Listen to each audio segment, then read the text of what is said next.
স্বাধীনতার ঘোষকে দিয়া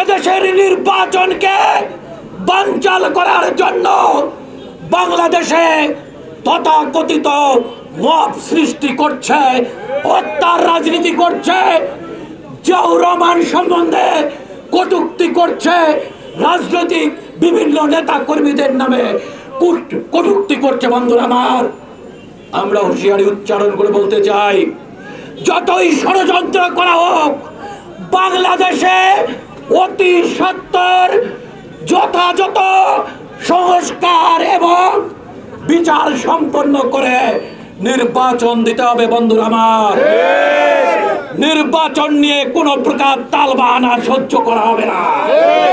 কারণ বিএনপির ভারপ্রাপ্ত চেয়ারম্যান তারেক রহমান এদেশের মানুষের কাছে প্রতিজ্ঞাবদ্ধ, তাদের ভোটের অধিকার ফিরিয়ে দেবে। যার ভোট সে দিবে, যাকে খুশি সে দেবে।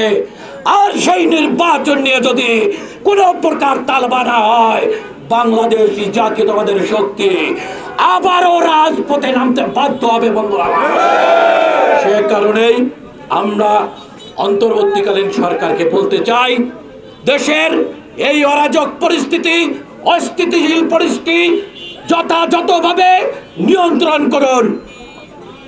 আমরা মনে করি তবেই তো আপনার সফলতা। আপনি ধরে থাকবেন, আপনি স্থিতিশীলতা বজায় রাখতে পারবেন না, জনপ্রতিনিধির হাতে রাষ্ট্র পরিচালনার দায়িত্ব দেবেন না, এদেশকে নিয়ে তামসা করবেন, এটা আমরা হতে দেব না। বন্ধুরা আমার,